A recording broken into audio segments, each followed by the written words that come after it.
este es un cortometraje en que más bien podemos decir justamente está hecho como una película, pero tiene como todos los componentes en términos de que tiene un diseño de producción bastante completo, tiene valores de producción, tiene una musicalización propia y por supuesto un cast de muy bien escogidos intérpretes, entre los que se encuentra justamente nuestro invitado el día de hoy. Como saben, tuvo este trimestre particular la intención de que pudiéramos explorar, por decirlo así, justamente el trabajo de actores y actrices, porque también acá en la EMPAS, y por ejemplo, bien, desde un principio siempre ha habido la costumbre de que las prácticas justamente de los estudiantes sean cortometrajes de ficción. Más bien de un tiempo para acá también se incorporó el documental, que es un género fundamental. Pero entonces justamente la parte de la actuación de pronto no estaba muy presente en los propios estudios de la escuela. Muchas veces se hacen llamados de casting, ¿no? Más bien ustedes al hacer los cortometrajes. Entonces probablemente también hemos tenido gentes de, por ejemplo, UNEARTE o eso, de la Ana Julia Rojas, de Rajatabla, no sé, colaborando en los cortometrajes. Pero bueno, la EMPA va también a hacer su propio taller ahora de actuación, entre otros justamente por interés o promoviéndole el profesor Pablo de la Barra, que entre otras cosas como justamente realizador es uno de sus fuertes. Y además tuvimos oportunidad justamente de ver acá, acompañado con él y otras personas, del largometraje más reciente que estrenó, que es Los Herederos, que está justamente protagonizado por nuestro invitado. Yo normalmente presentaría solamente la película como para verlo, pero creo que podemos aprovechar justamente que está acá para que él nos ayude a presentarlo. Aníbal Grun con ustedes, el maestro, por supuesto. Bueno, yo creo ya va a ser casi medio siglo de carrera y de experiencia, y que por supuesto dentro del propio cine venezolano pues también hay muchísimas de ellas. Como les digo, además propiamente del interés también que veamos cortometrajes, es como para ver con esa medida, con esa cantidad de tiempo también, bueno, cómo podemos amasar historias completas que tengan todos sus arcos completados, que estén eso, ¿no? Cerrados, y eso de pronto que apostemos por una factura técnica incluso lo más cercana a un nivel profesional. Esto es un cortometraje, por supuesto, que tuvo esas condiciones, y eso fue lo que le permitió en su momento, y por una apuesta que estaba teniendo también una productora, una casa productora en ese momento, y porque también la propia exhibición en salas lograba convocar cantidad de público interesante, se distribuyó como un largometraje con otros cortometrajes, ¿no? Fue el caso también de Bloques, por ejemplo, que lo vimos, aunque ese es más un mediometraje. Así que que se llama Jesús TV estuvo incluido también como película, largometraje de ficción exhibido en salas, llamado Cortos Interreptus. Era de hecho así como el central, porque ya lo vieron en el flyer, estaba también ahí en el afiche como destacado, y junto a otros cortos que de pronto sí les interesa y demás, van a poder encontrar en algunos otros lugares, que también es algo que sucede con el cortometraje. Pues bueno, su distribución es un tanto distinta quizás a los de los largos, a veces más accesibles y a veces por ahí engavetados. El maestro Aníbal Grun, que además vale decir,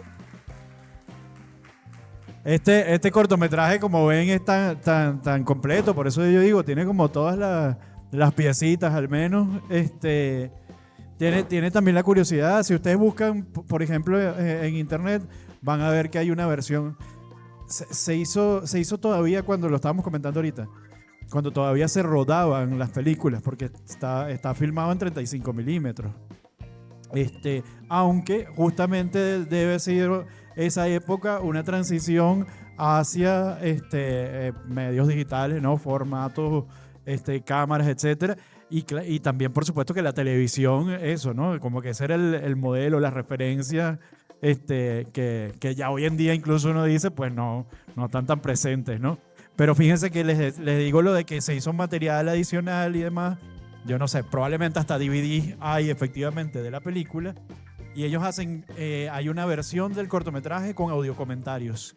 De allí me entero que el personaje del maestro Aníbal Grun fue el único que ya escrito desde el guión estaba pensado quién iba a interpretarlo. Así que sería chévere que nos comente cómo conoció además, por supuesto, a Gastón y a Héctor y terminó en este proyecto. Bienvenido, maestro. Hola, buenos días, ¿cómo están? Gracias por invitarme y permitirme volver a ver esto, que lo tengo en DVD exactamente, pero no lo puedo ver más porque ahora es muy difícil ver DVD, no hay cómo.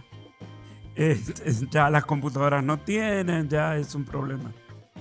Bien, sí, yo recuerdo que este fue el trabajo de grado de Héctor y de Gastón. Esto se trabajó mucho, no se hizo en un día o dos. Se ensayó mucho, se hizo casting para los actores, tanto Daniela Bascopé como Elvis Chavente hicieron casting. Pasaron varios actores hasta que ellos decidieron quién. Elvis estaba prácticamente debutando, era un muchachito. Danielita no, ya con Danielita habíamos hecho otra película que era, ya me voy a acordar el nombre, no se preocupen. Y bueno, era cine. Ya en esa época todavía se rodaba, ahora ya se graba. Es distinto el término. A mí todavía me cuesta mucho decir estoy grabando, me cuesta mucho. Porque uno utilizaba la palabra grabación para hacer televisión. Y aprovechando la palabra televisión, la película tiene una descarga bien fuerte hacia lo efímero, lo vacío y lo hueco de la televisión, ¿no? En aquel momento, es decir, eran las novelitas, la estupidez.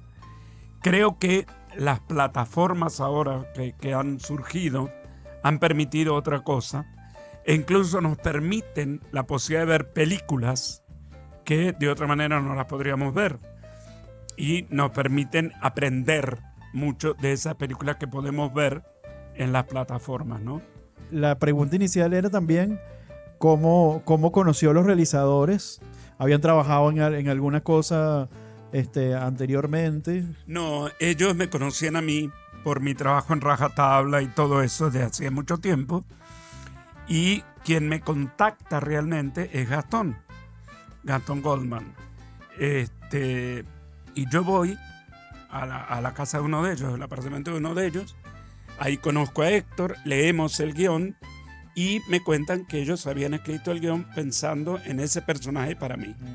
Siempre me llaman para hacer los malos. Yo no sé por qué, porque yo no tengo nada que ver con personajes de malos, pero siempre que me llaman es para hacer un personaje malo. Pocas veces he hecho de buena gente. Algún karma debo tener sobre eso. Y así comenzamos y yo estuve en todo el proceso de selección de los otros actores porque me tocaba permanentemente estar en diálogo con ellos. Claro. Sí, sí. O sea, que el trabajo justamente de poder ver como compatibilidad y qué sé yo, y respuesta al... Y además teniendo un personaje que bueno, cambia, voltea la tortilla, ¿no? Como quien dice. Es un sinvergüenza. Justamente en la historia.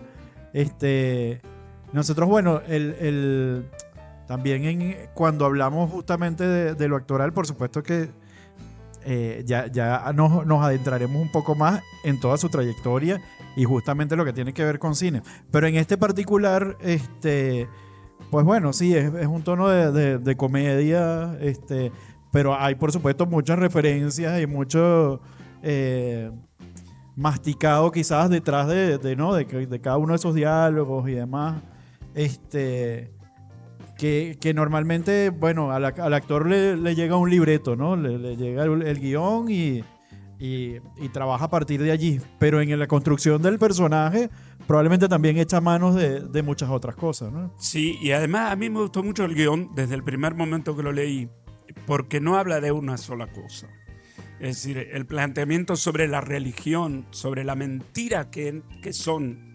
Disculpen si estoy ofendiendo a alguien en referencia a la religión, pero la religión es una mentira que se inventa el hombre para llenar sus vacíos, sus miedos, sus dudas y sus misterios. Yo estoy clarísimo, yo no no practico ninguna religión. La única religión que practico es la humana. Ser buena gente, querer a todos los seres humanos que tengo alrededor y tratar de ser lo más claro posible y siempre decir la verdad de lo que pienso. En este caso, siento que sí que la religión es una mentira. Es decir, el mismo personaje de Jesús le plantea a su padre: ¿por qué me tienes que hacer esto? Es decir, para ser hijo tuyo no tienes por qué matarme. Para ser hijo tuyo no tienes por qué inventar todo eso. Pero bueno, así es. Así son todas las religiones, que todas comienzan iguales y todas tienen el mismo fin y el mismo objetivo. Eso me gustó mucho. Me gusta mucho la crítica hacia la televisión. Yo no creo en esa televisión. La hice como actor mucho tiempo, pero siempre me pareció que era una manera de ganar plata. Más nada. Pero no de crecer como actor. Tú no puedes crecer como actor cuando tú entras a un estudio, te dan el guión y a las 2 horas tienes que decir eso que está escrito ahí. Nadie puede ser actor así. Un actor fundamentalmente debe estudiar y debe preparar para hacer su personaje. Tanto en este caso como en todos los que me ha tocado hacer, siempre he trabajado mucho con los directores. Siento, y lo digo siempre en mis clases, que un director no se puede quedar con lo que le digan. Ay, mira, llama a fulanito, ay, llama a menganito, llama a sutanita, ella es bonita, ella tiene unos pechos. No, un director debe realmente hacer un casting para lo que él quiere hacer. Si no hacen eso, no van a sacar un buen producto, porque de las posibilidades y de la selección está lo que ustedes van a lograr.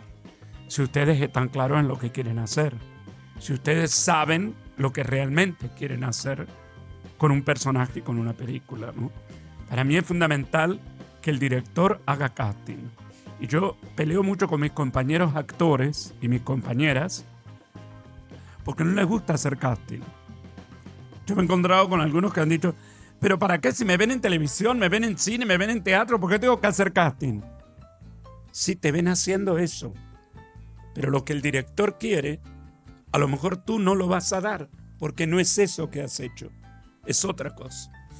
Un amigo me decía la otra vez: sí, a mí me llamaron para casting y me pusieron a cortar caña. Bueno, eso es lo que el director quería, verte cómo eras cortando caña, que tuvieras verdad en el momento de picar la caña. Porque a lo mejor tú sabes comer pan, pero no sabes picar caña. Entonces es muy importante que un director corra esos riesgos. Llame gente, 4, 5, 6, los que necesite hasta que obtenga lo que quiere. Yo soy muy feliz de tener directores que siempre me han hecho casting. O que luego del casting o luego de la prueba creen en mí. Porque yo creo en esos directores. Yo creo en los directores que ensayan. Yo creo en los directores que no van directos a rodar o a grabar, sino que leen el guión, discuten el guión con el actor y ensayan las escenas. Nosotros los herederos la ensayamos toda y la ensayamos en el set, en la locación, y la ensayamos con las cámaras y la ensayamos con el director de fotografía, y así salió el producto que salió. No puede ser esos directores que llaman porque sí y hacen porque sí. A mí me ha pasado en 2 películas de directores que no tienen idea de qué van a grabar ese día. Bueno, vamos a ver qué hacemos hoy. Yo me quedo helado, pues ya me quedo así y digo no. Ahora, ayer hice justamente un corto y me meto mucho. Me meto mucho y peleo mucho y cuido mucho lo que estoy haciendo. No mi trabajo individual, el corto. Yo ayer, no mira la secuencia, no mira. Fíjese que hicimos un corto y no había monitor. La pobre muchacha no tenía idea de lo que estábamos haciendo. La secuencia, la continuidad. Si eso es fundamental. Si tú no sabes lo que estás grabando, dónde terminó aquel, dónde va a empezar lo otro, o por qué empieza así o termina asado, tú no puedes estar haciendo lo que estás haciendo. ¿Para qué existe el plan de rodaje entonces? El plan de rodaje es un guión tan importante como el guión literario. Si no tienes un plan de rodaje, no vas a poder nunca hacer lo que tienes que hacer. Y fíjate, se llama plan de rodaje, no plan de grabación. Por algo se llama plan de rodaje. Esta película en particular, o sea, Jesús TV, ¿recuerda qué tiempo tomó más o menos? Pues, bueno, igual cuando se rodaba en 35 había monitores, aun y cuando uno no estaba viendo exactamente lo que se registrara en la película, ¿no? Nosotros estuvimos una semana grabando eso, en distintas locaciones. En el Puente de las Mercedes, donde se grabó lo del Río Guaire, en Sabana Grande, en un hotel que hay cerca de Sabana Grande, en no me acuerdo el sitio, era un restaurante japonés, donde están todas esas escenas del escritorio y todo eso. Era un restaurante... Sí, como chino, más bien. Un restaurante chino, perdón, sí, un restaurante chino. Después, ¿dónde más lo hicimos? En Televen, en los estudios de Televen. O sea, eso llevó más de una semana de grabación.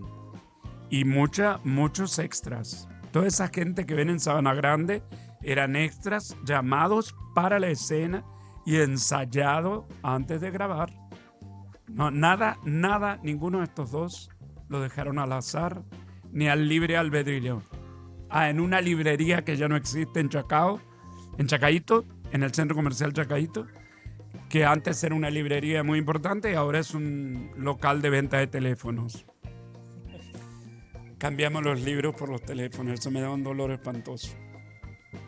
Wow. Fíjense que en esta película creo que hay ese asunto de como distintos niveles de lectura. Uno de ellos, por supuesto, está más en lo visual que justamente, qué sé yo, en los diálogos, ¿no? O las posibles lecturas que uno tenga. Y por supuesto está el trabajo, por ejemplo, del arte de Ronald Felichen, que incluso llegó a aportar o sugerir eso, ¿no? Encuadres, tomas, darle significación. Ahí ese final que es por supuesto muy significativo, como todo el tema de paneo, secuencias, siluetas, esa puerta que se cierra y que termina como condenado, pudiera decirse justamente Jesús. Exacto, todo eso va sumando a fin de cuentas a significado y a lectura, ¿no? Y también, bueno, hay referencias.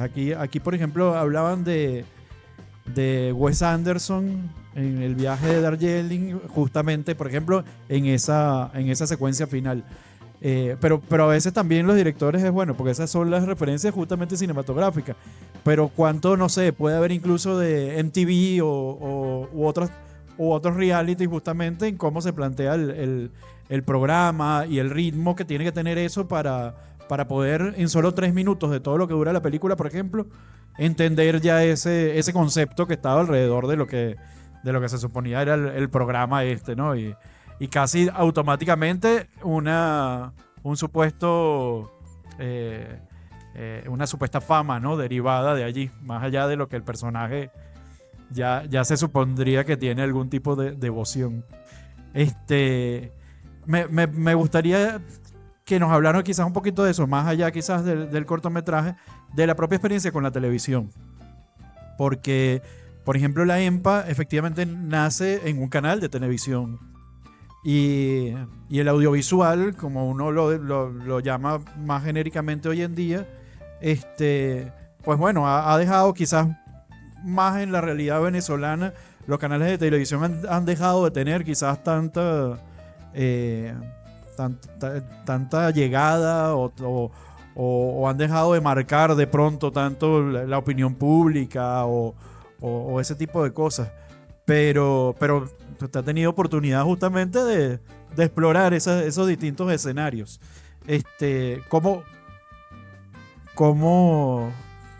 ¿Cómo ha visto transformado justamente el mundo de la televisión, si lo llamásemos así? Evidentemente, esa cosa que ninguno de ustedes, estoy seguro, vivió, de las novelas. Cuando hacíamos novelas en televisión, tú sabías que había 9 meses de tu vida que van a estar metidos dentro de un canal de televisión. 9 meses encerrado ahí y no ibas a tener otra vida. Siempre con lo mismo, es decir, yo creo, y yo viví la primera parte de la televisión cuando hacíamos teatro para televisión. Es decir, se versionaban obras de teatro que se grababan y se pasaban en televisión. E incluso la época donde hacíamos teatro en vivo. En el Canal 8, en el Canal 5, hacíamos teatro en vivo. Es decir, se versionaba la obra de teatro para 1 hora, 1 hora y cuarto, y se hacía en vivo. No se grababa. Eso era duro. Y en blanco y negro. Luego, lo que pasa es que la televisión es un negocio. Y los grandes jefes de la televisión, los dueños de esos canales, van lentamente volviendo ese negocio, lo van prostituyendo. Y lo digo con toda la sinceridad del mundo. Y llega un momento donde la prostitución de los canales de televisión es vergonzosa. Es vergonzosa. Yo siento que los que nos van dando esa pauta son gente de otros países que nos van enseñando cómo se debería hacer. Por ejemplo, México. México sigue haciendo prostitución en televisión. Cuando tú ves algo mexicano en las plataformas ahora, como por ejemplo Las Muertas, no sé si la han llegado a ver esa serie, tú te quedas con la boca abierta y dices, entonces ellos también pueden hacer cosas buenas si quieren. Claro, pero hacer Las Muertas a esos productores, la preproducción, la grabación, la postproducción, le llevó 6 años para lograr eso que sale ahí en Netflix. Y como eso tienes porquerías todavía hechas en México, en Colombia menos, pero todavía. Yo me asombro, por ejemplo, de la televisión española.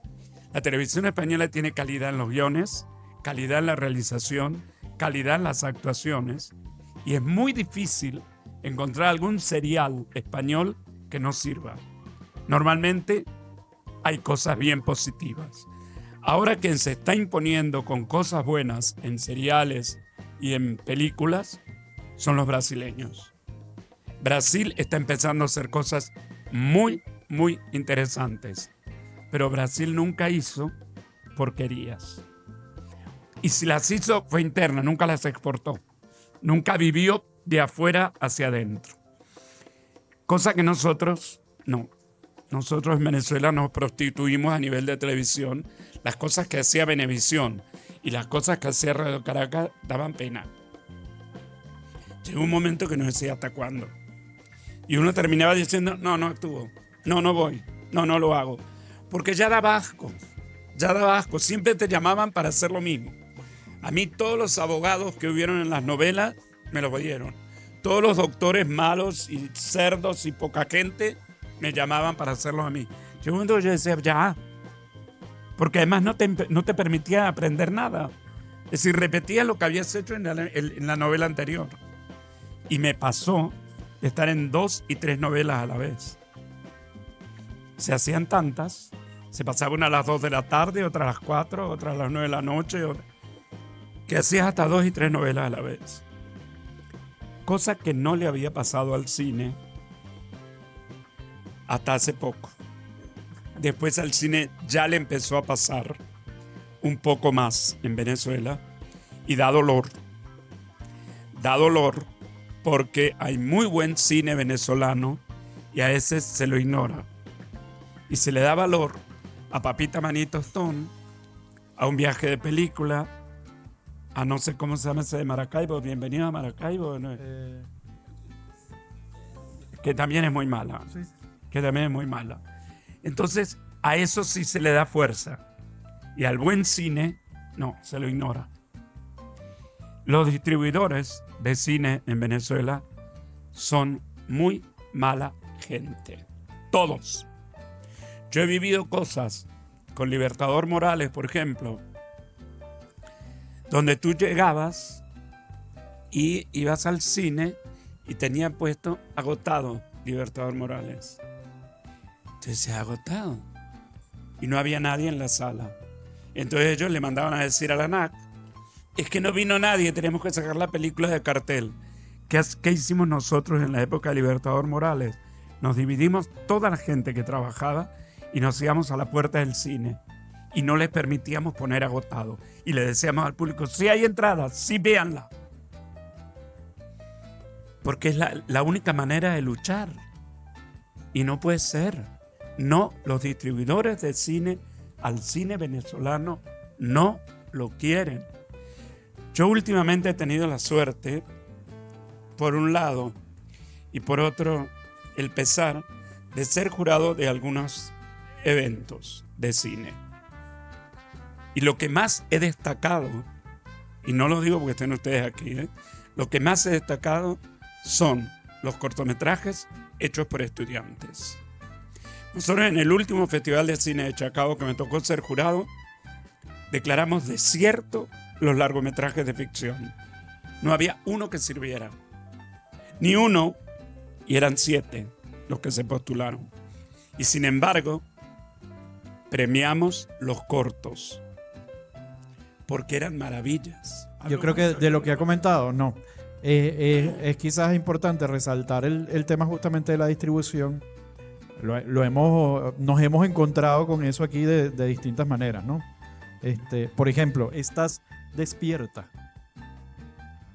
Pues ellos no han conseguido un distribuidor con el que llevar su película a las salas comerciales. Están iniciando un recorrido por espacios alternativos, universidades y demás.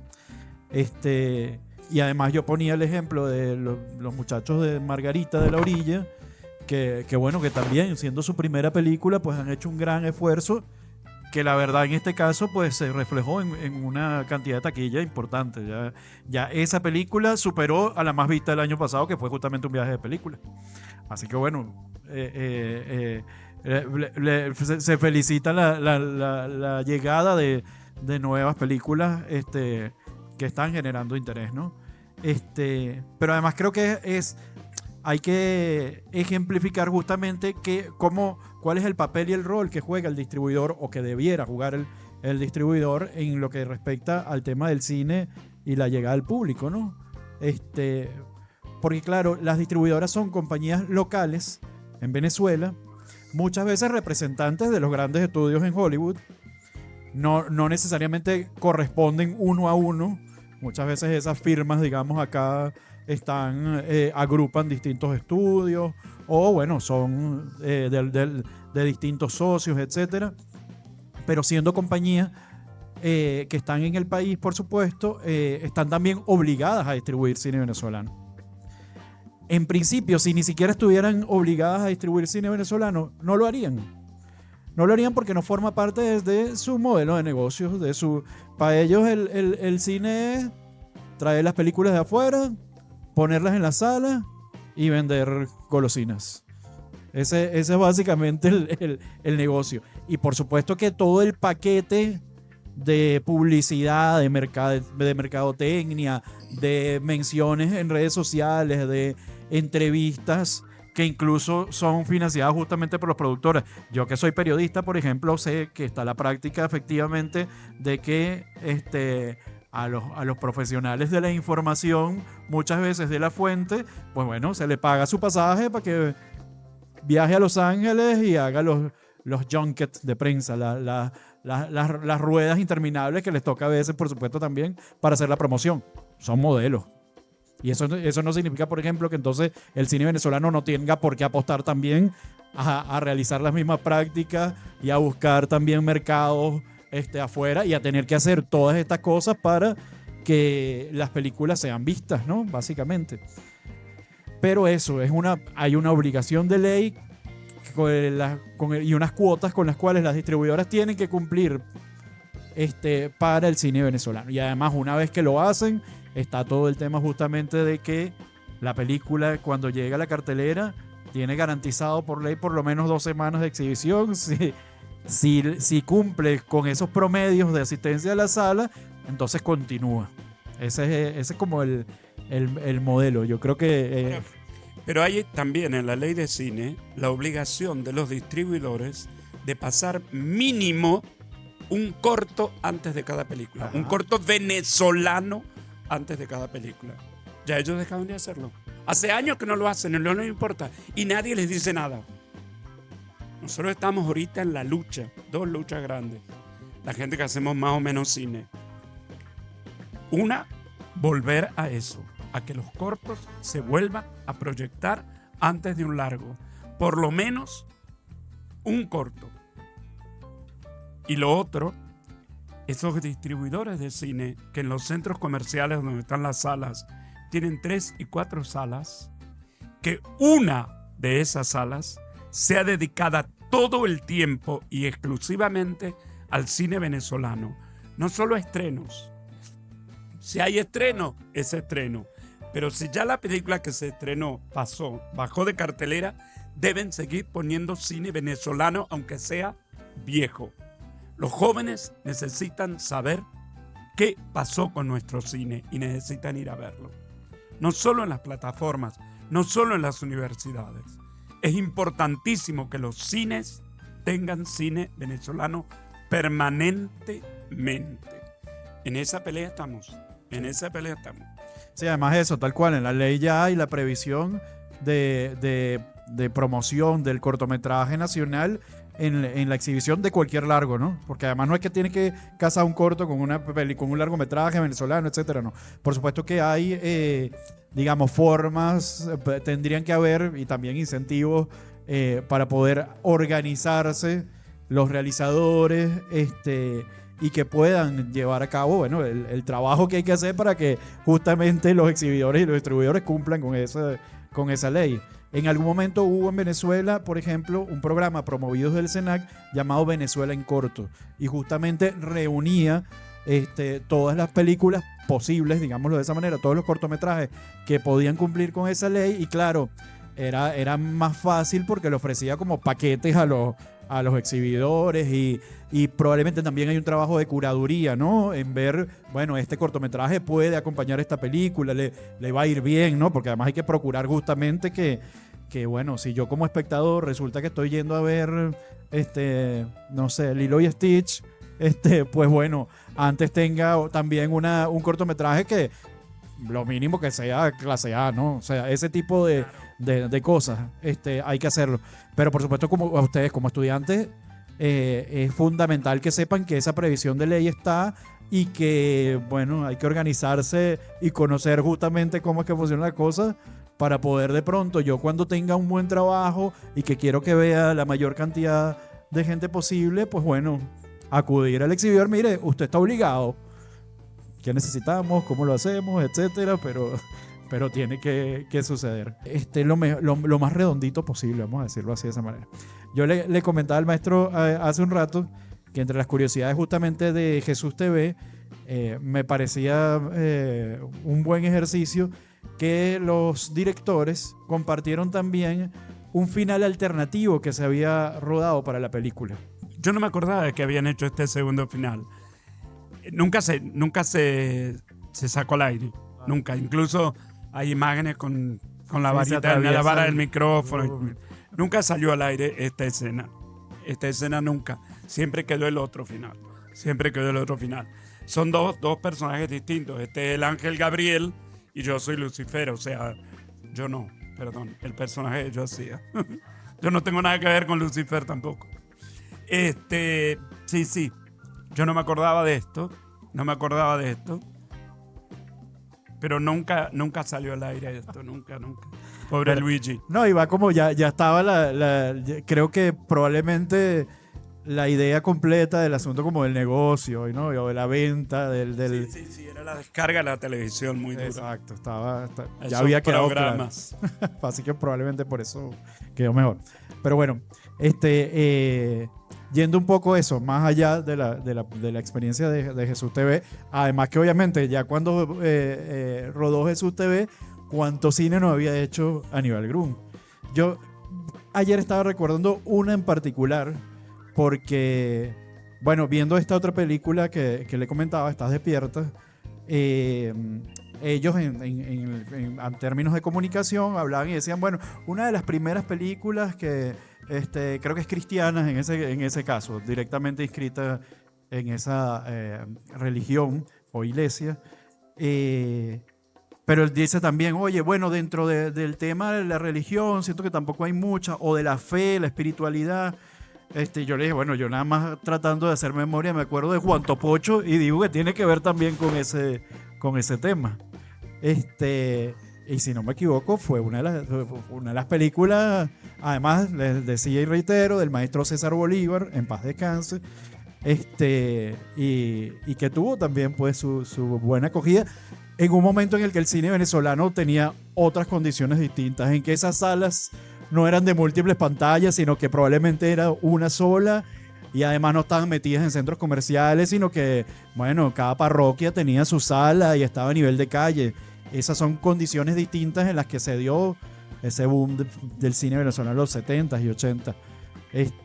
Pero, ¿qué recuerda de esa peli y quizás otras de esa época?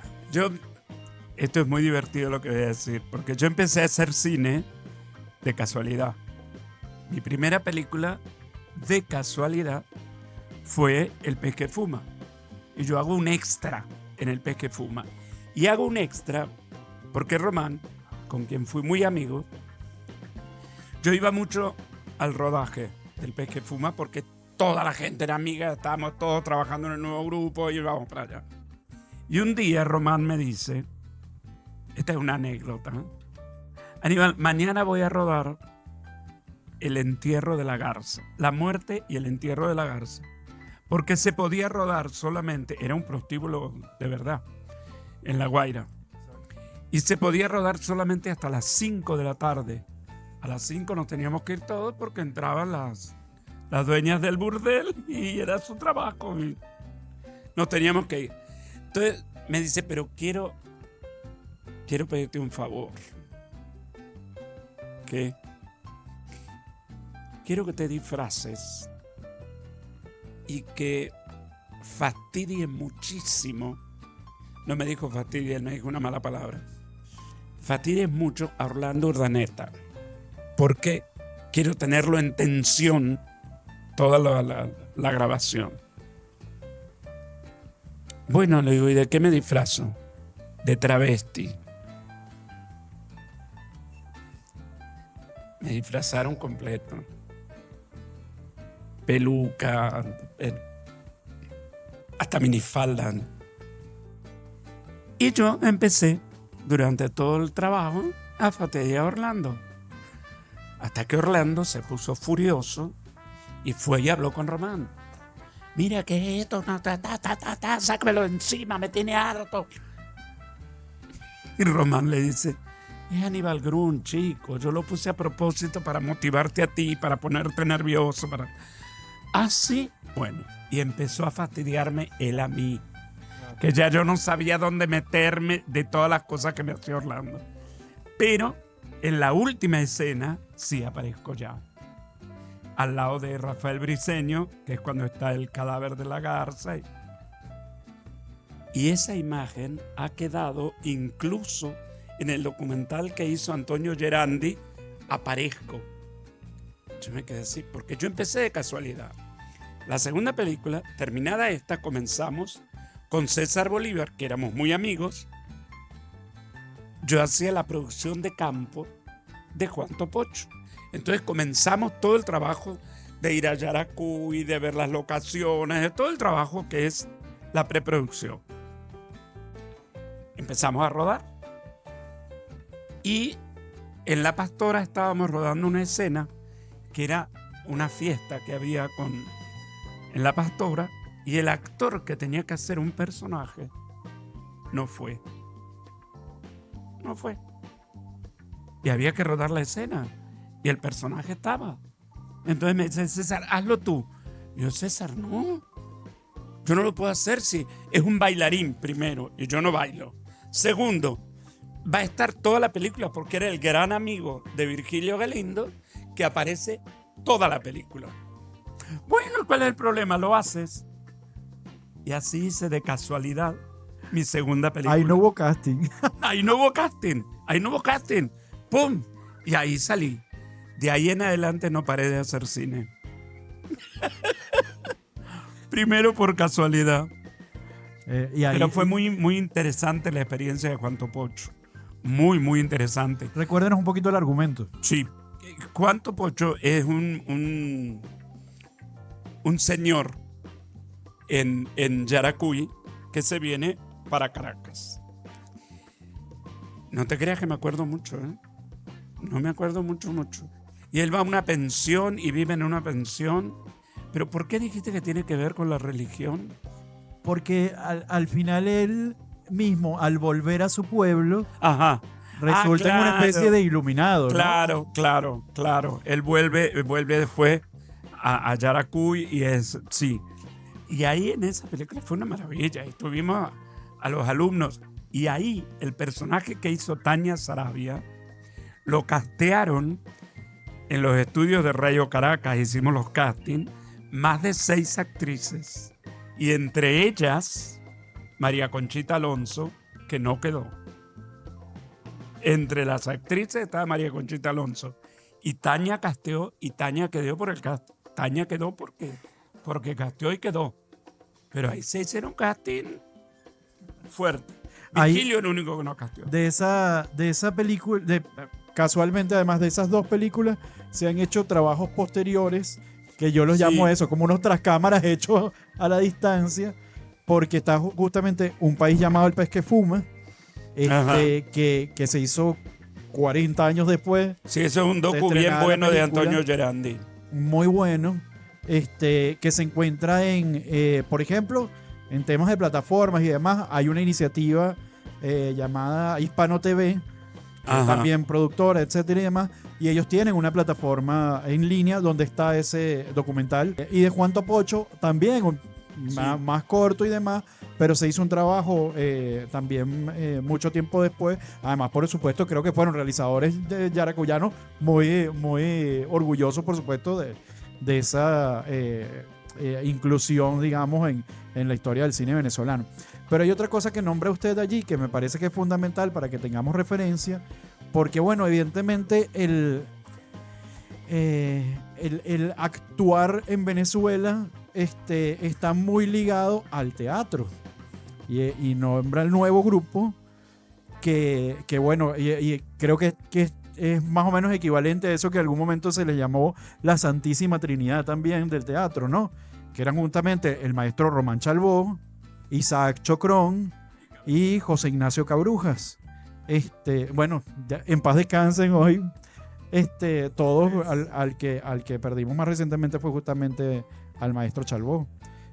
Pero además, bueno, en toda la filmografía de Román Chalbaud está muy ligado al teatro, porque muchas de las películas fueron adaptaciones, ¿no? De sus obras. De Chocón creo que algunas cosas hizo Wallerstein. Se hizo La Máxima Felicidad. La Máxima Felicidad, que por cierto, gracias a que, y eso hay que decirlo de esta manera, gracias a que Mauricio Wallerstein era mexicano, también, bueno, por supuesto que primero pues traía todo el conocimiento de una industria del cine de su país, pero también pues su legado ha sido también conservado. Muy buenas películas de Mauricio. Entonces están restauradas y se consiguen en muy buena calidad. Hace poco, por ejemplo, justamente La Máxima Felicidad se exhibía en una versión restaurada, justamente por esto, ¿no? Y además a Mauricio Wallerstein, por ejemplo, que se le ha dedicado homenaje en cosas como los premios, los hoy premios Soto, que hace la Academia Venezolana de Cine. También ha habido la posibilidad de ver ciclos completos de sus películas restauradas. En el caso de José Ignacio Cabruja, bueno, además, por supuesto, también trabajó tantas otras películas, se adaptaron también algunas de sus obras, y trabajó con, bueno... y él le hacía los guiones a Román.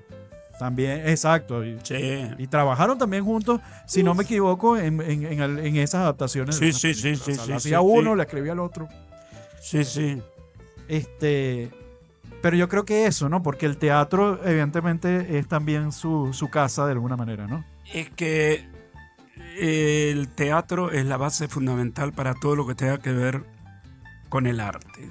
El arte del cine, de la televisión, del teatro. Sin eso no viene lo otro. O sea, el cine es producto de la gente que hacía teatro. La televisión es producto de la gente que hacía teatro y cine. Porque todo va surgiendo después. Ahora existe algo que yo, en lo particular, no completo, lo detesto, pero sí me parece muy duro que se utilice para el cine, que es la inteligencia artificial. A mí me parece interesante que exista la inteligencia artificial en algunas cosas. Me parece interesante para que hagas un flyer, me parece interesante en algunas correcciones para el guión, pero yo recibí, ahora siendo jurado, un cortometraje completo hecho en inteligencia artificial. Me puse de un bravo como ustedes no tienen idea. Porque tú no puedes llevarme a un premio municipal de cine o a un festival de cine una película hecha toda en inteligencia artificial. Si hay una especialidad aparte, que tú me digas, bueno, sí, la película que esté hecha en inteligencia artificial, a ver la que esté mejor hecha, esa es otra historia. Pero aún no puede ser. No puede ser. Y el tema, además, me dolía profundamente porque era sobre Manuel Trujillo Durán.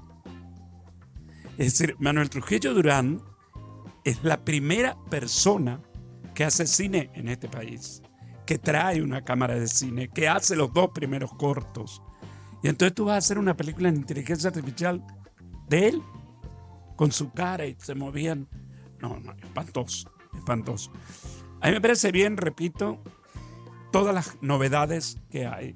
Me parece muy bien el Instagram, me parece muy bien las redes sociales, siempre y cuando sean utilizadas para lo que sea sano y no para todo. No por flojera. Ay, yo escribo un guión, lo paso por inteligencia artificial y lo mando. No, el guión lo escribes tú. El que tienes que corregir eres tú. El que tienes que saber lo que estás haciendo eres tú. Que quieras que la inteligencia artificial te ayude con algunas palabras, con algunos términos, con algunas maneras. Lo entiendo. Pero no que me lo escriba toda la inteligencia artificial. Entonces, ¿dónde está el artista? ¿Dónde está el creador? El creador no puede dejar de estar presente. Creo que además justamente dentro del asunto de lo propio que es el trabajo de la actuación, hay retos más inmediatos, ¿no? Hace poco estaba la noticia, obviamente Hollywood y demás, de que a Val Kilmer van a... Bueno, no es Val Kilmer, ¿no? Pero... No, a nadie. Va a estar de nuevo en una película a través de herramientas como esta. Bueno, Antonio Banderas le hicieron una entrevista donde dijo: he vuelto al teatro porque la inteligencia artificial me está reemplazando en el cine. Lo llamaron para una película donde él iba a hacer todo a través de la inteligencia artificial. ¿Qué es eso? ¿Qué es eso? Yo puedo entender, por ejemplo, que se use, ¿cómo se llama? La pantalla verde. El chroma key. Que se use croma porque baja costos de producción. Eso lo puedo entender. Pero tú no puedes hacer toda una película con croma. ¿O entonces qué estás haciendo? ¿Dónde está el trabajo del productor? No existe. No busca locaciones, no puede ser. De la misma manera, bueno, hay montones de cosas en el cine que yo no estoy aprobando. Normalmente pasa también con el sonido. El sonido en cine a veces falla. Pero no sé si es que falla cuando se rodó la película o falla cuando se proyecta la película. Ahí tengo mis dudas. Porque hay cosas que no las entiendo. Y no les entiendo a los actores. Y no sé si es cuando se rodó o si es cuando se proyecta. Pero eso hay que cuidarlo mucho. Bueno, mucho. ahí hace rato usted decía cuántas cosas por ejemplo, en la televisión no las importábamos en modelos y demás. En el cine ha pasado justamente con el tema del sonido. Hay un, por ejemplo, subgénero que lo llaman el mumblecore, que también termina influyendo justamente en eso, pero incluso en el asunto de la interpretación, porque es como el balbuceo o la... Y no, exacto, y no realmente no se entiende muy bien. Y en la fotografía hay algunas tendencias también, que ahora es todo como muy oscuro, ¿no? Entonces, muy enterradas, diría uno, las imágenes y demás. Y son los extremos, porque entonces ahora se entiende justamente, por ejemplo, que la imagen cinematográfica ha de ser así. ¿Por qué? Porque quizás también están procurando que para realmente apreciar la película tenga que ser vista en unas condiciones de oscuridad extrema. Es uno de los argumentos. Pero también, por ejemplo, está el otro extremo, que es que dicen ahora el modelo Netflix de iluminación es que todo se ve perfectamente bien y se detalla y está muy bien definido. Eso.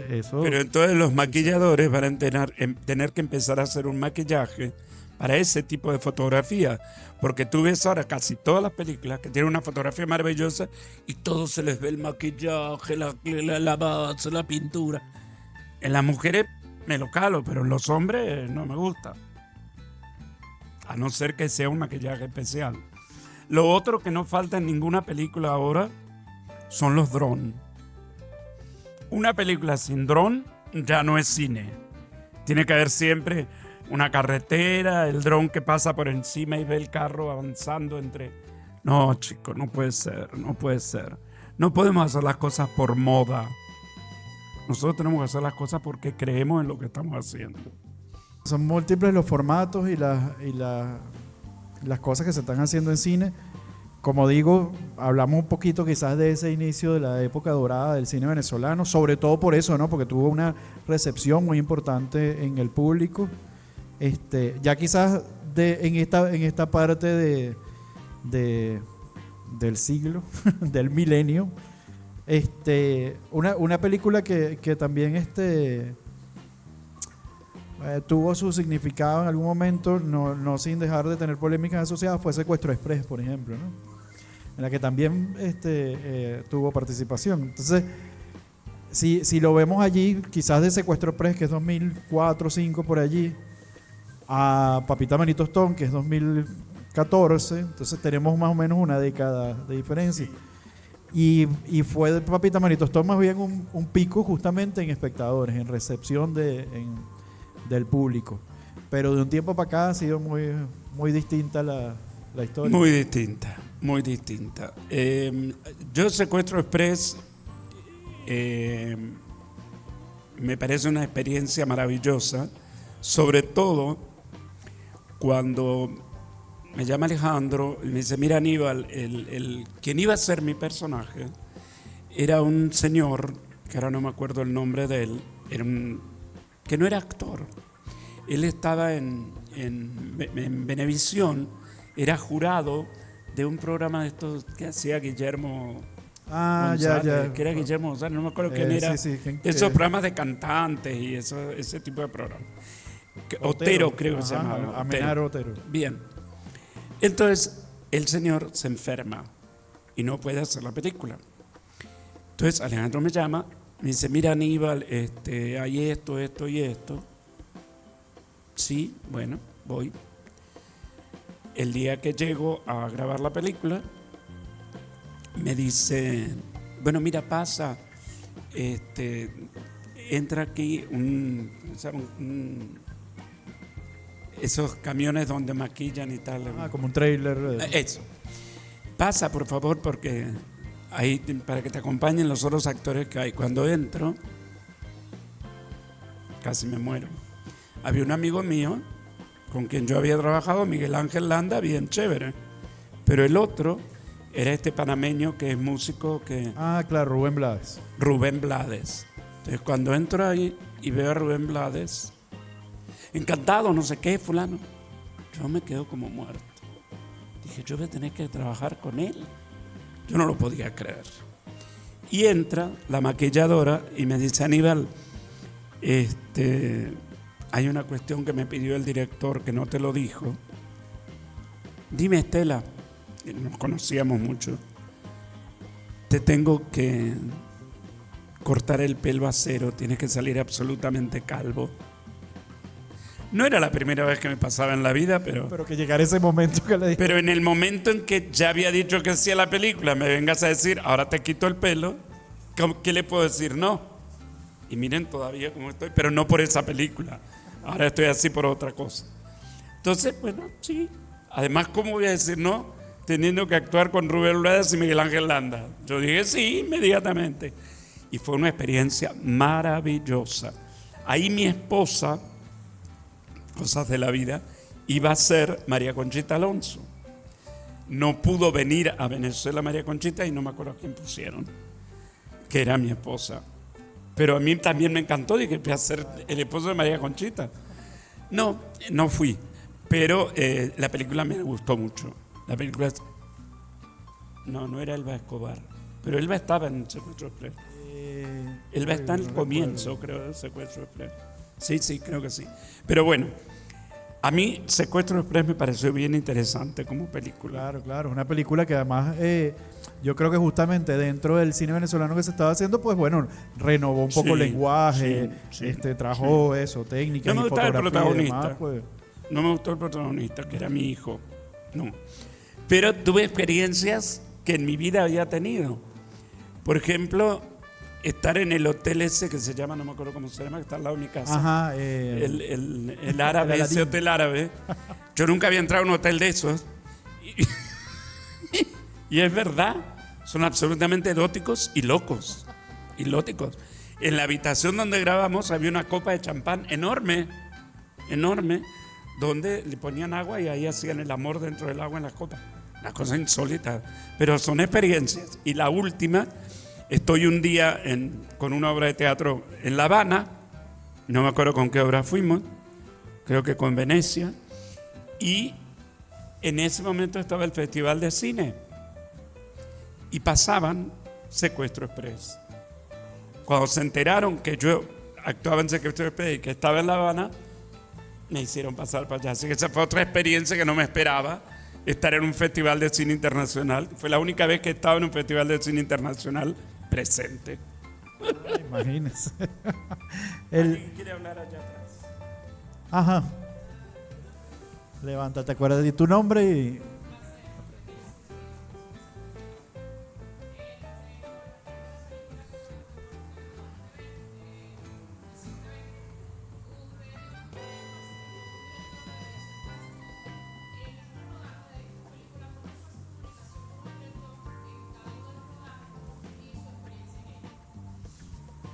Con Jesús TV no hice casting porque ellos habían escrito el guión para que lo hiciera yo. Yo he hecho casting para muchísimas películas, y soy consciente que cuando me interesa la película, me esfuerzo mucho para el casting. Cuando no me interesa la película, lo hago mal a propósito. Pero creo absolutamente que sí hay que hacer casting. El actor debe hacer casting porque el director tiene que probarte. Y me ha pasado más de una vez que no quedé. Incluso con Mauricio Wallerstein, en una película que no me acuerdo el nombre ahora de la película. Yo iba a ser un cura, hice casting. 3 veces fui al casting. 3 veces me hicieron casting y no quedé. Y lo hice con todo el amor del mundo y con todo el esfuerzo porque quería trabajar con Mauricio. Y no quedé. Eso no quita de que ojalá Mauricio todavía viviera y me llamara para hacer un casting en alguna película. Ahora también he pasado con otros directores con los que no quiero volver a trabajar en mi vida. En mi vida. No los voy a nombrar porque no los voy a rayar. Pero son esos directores que tú llegas al set y no saben qué van a grabar. ¿Y qué vamos a hacer? Bueno, a ver, déjame ver. Me muero, eso no. Yo confío mucho como actor en el director, mucho, pero mucho. Y me entrego a todo lo que el director quiera, sin ningún problema, en la película, obviamente, ¿no?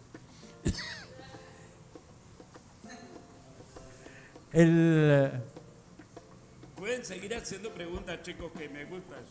Sí, por favor. Vamos.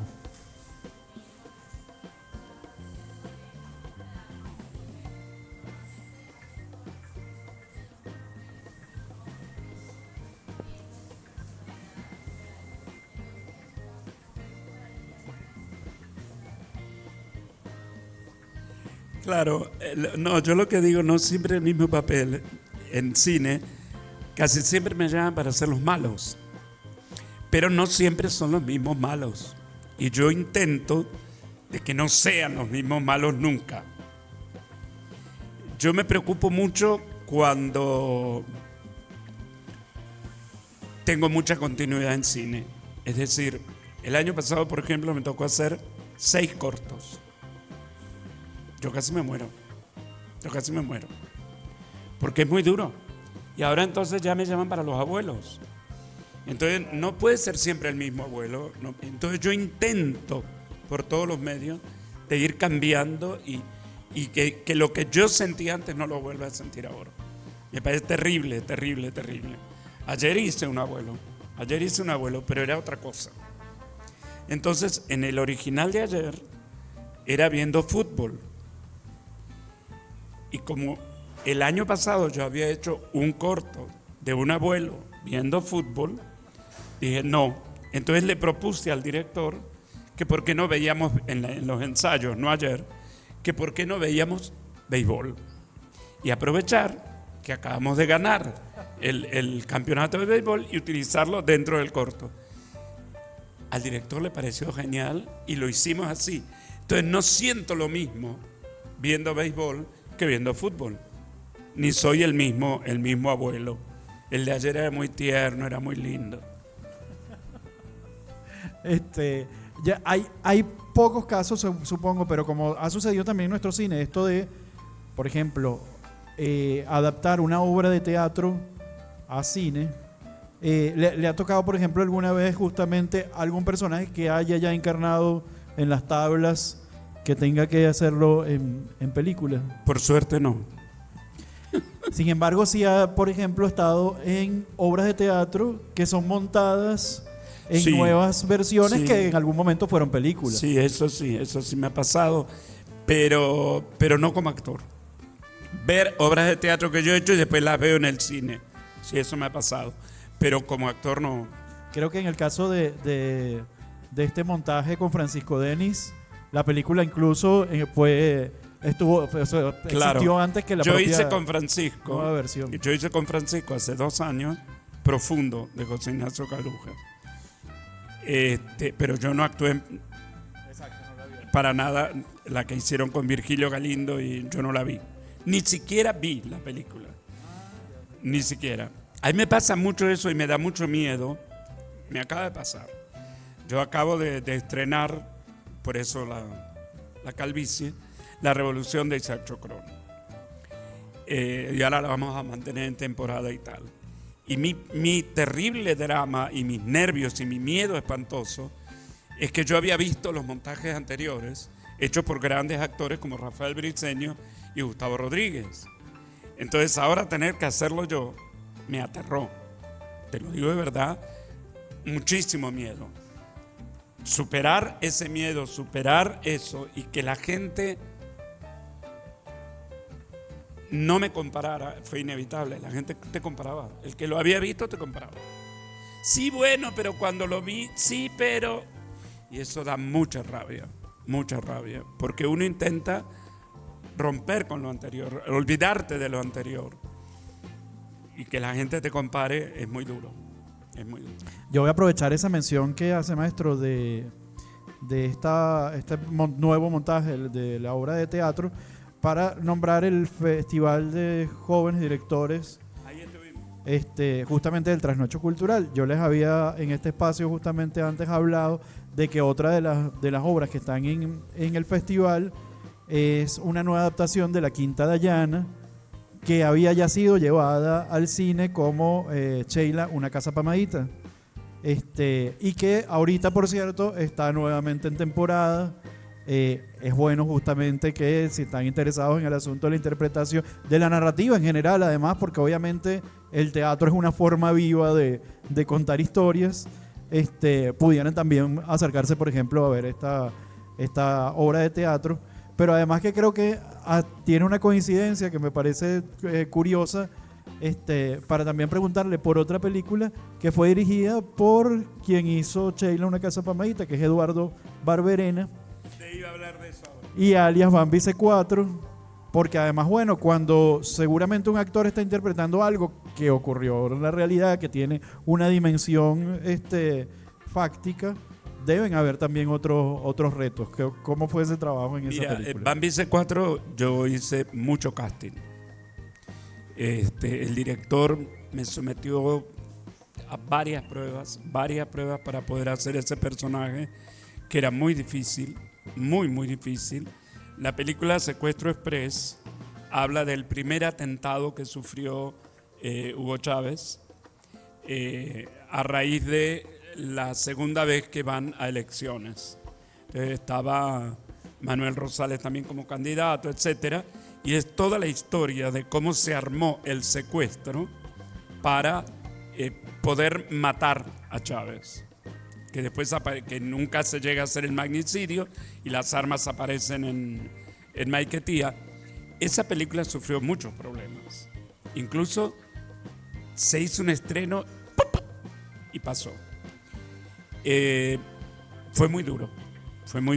Secuestro Express fue un trabajo Alias Bambi C4. Alias Bambi C4 fue un trabajo muy duro, y fue un personaje realmente, porque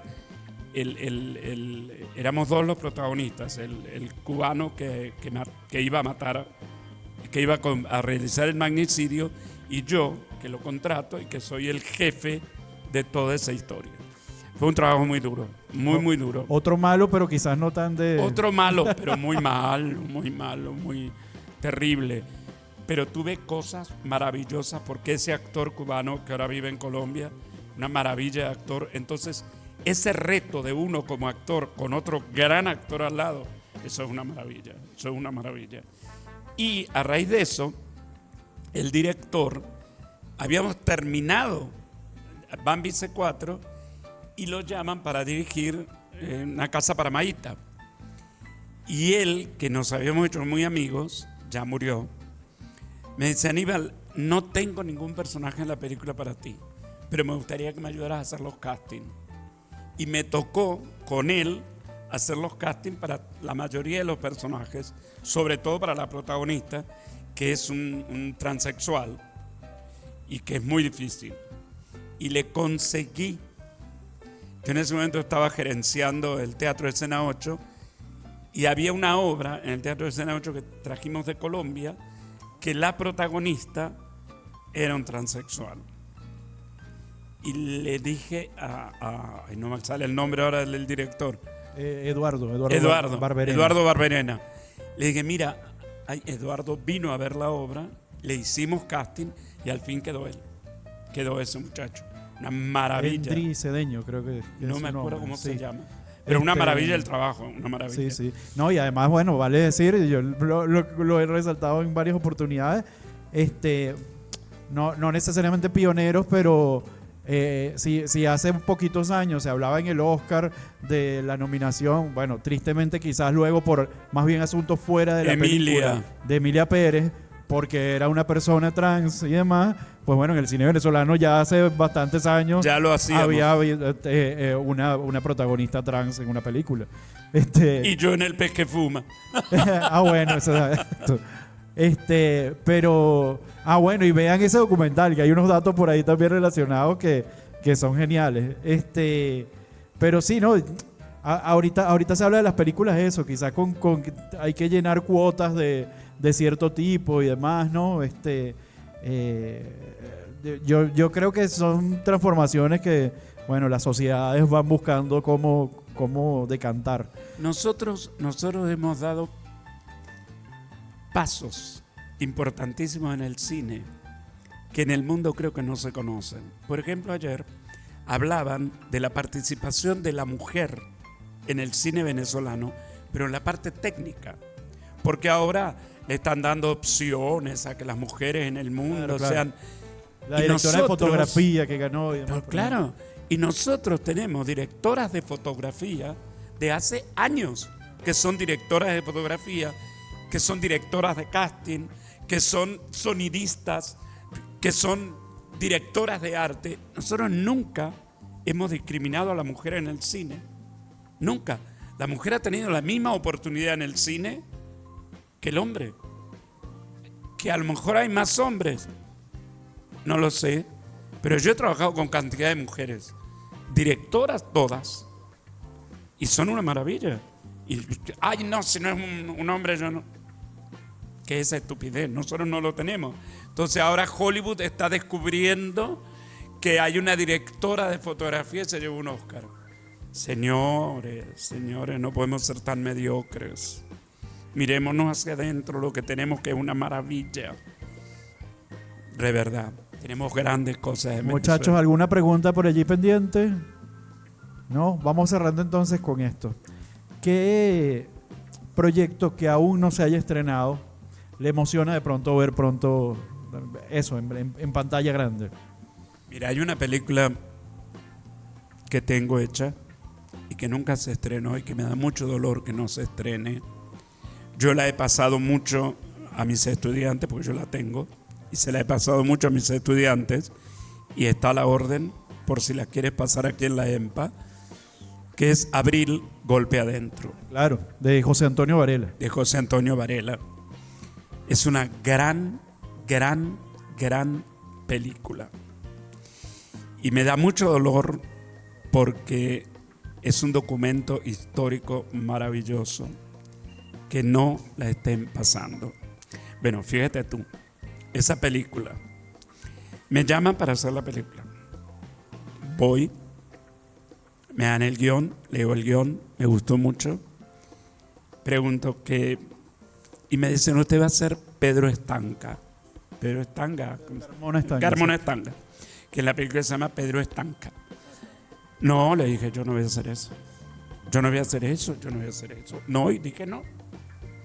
A los pocos días, Ignacio Márquez, que era el director de casting, me llama otra vez. Me dice, Aníbal, necesito que vengas, tenemos una reunión aquí. Era aquí, donde estaba el correo. Y necesito discutir contigo algo, porque sí te queremos en la película. Bueno, yo voy a ir, pero ya sabes, Ignacio, que no la voy a hacer. Cuando llego, ¿quién está? El guionista de la película, autor del libro, Ernesto Villegas. Y me encaró así de frente, me dijo, ¿por qué tú no quieres hacer la película? Por esto y esto, yo no me gusta ese personaje, no lo quiero. Aníbal, yo para ese personaje necesito un actor, y tú eres actor. Y los dos protagonistas son Chávez y tú, y entonces te necesito. Y la tuve que hacer,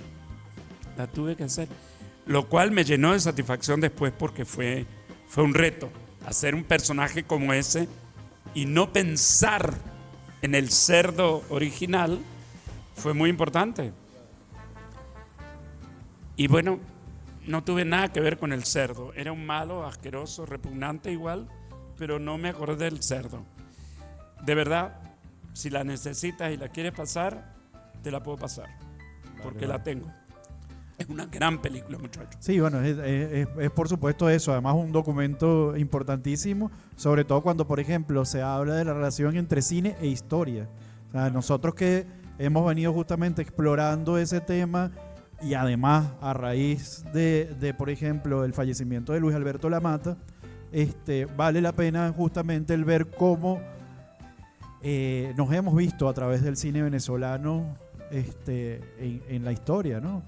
Y además con posibilidades de siempre incluso contrastar visiones, porque así como de estos hechos, por ejemplo, se hizo esta película basada en el libro de Abril, Golpe Adentro. Un realizador como Rafael Marciano hizo historias pequeñas, que dividido en 4 cuentos, digamos, alrededor de los mismos hechos de Abril, pues bueno, cuenta cuál es su visión de lo que sucedió. Entonces vale la pena justamente que a través del séptimo arte y con las reglas justamente de haber ficcionalizado la realidad, podamos, bueno, vernos reflejados, pensar en las cosas que han sucedido y cómo estamos hoy en donde estamos. Yo creo que eso yo después terminé haciendo 2 películas más con José Antonio, porque hice la del Cupido, un Cupido sin puntería también, que la hice después la del Sugar Daddy. O sea que si no lo hubiera hecho, quizá no hubiera tenido la oportunidad de esto. Correcto.